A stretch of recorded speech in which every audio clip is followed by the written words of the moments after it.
funziona tutto bene, tanta coda? No, non c'era nessuno, è tutto a posto. Quindi gli sportelli ha trovato tutte le informazioni che le servivano? Sì, Una partenza soft, insomma. direi di sì. Ha trovato un buon servizio stamattina? C'era tanta Sì.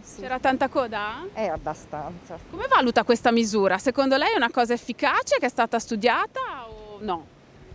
Credo che lascerà il tempo che trova.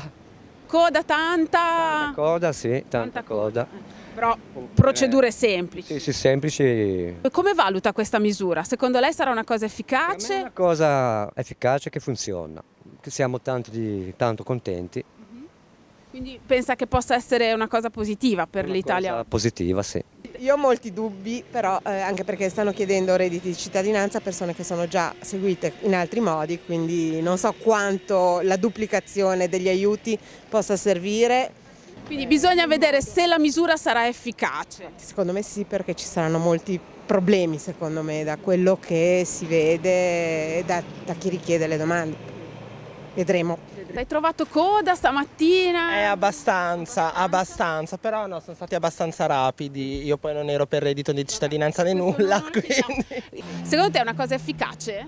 Ma secondo me sì, secondo me è giusta e appoggio quest'idea qua, secondo me è giusta, sì, la vedo una cosa utile e secondo me giusta, così sì. Secondo me ci sono delle cose da rivedere, in quanto se già una persona è in difficoltà economica viene offerto comunque un impiego a 250 km di distanza sul livello nazionale, se questa persona già non ha le possibilità di trasferirsi e doversi cercare un alloggio, pagare la cauzione, c'è già qualcosa che non quadra. Mi sembra un provvedimento comunque utile questo del governo? Se lo fanno sì. C'è ancora un po' di dubbio? Io sì, personalmente sì. Siamo a reddito zero, non sappiamo come mangiare.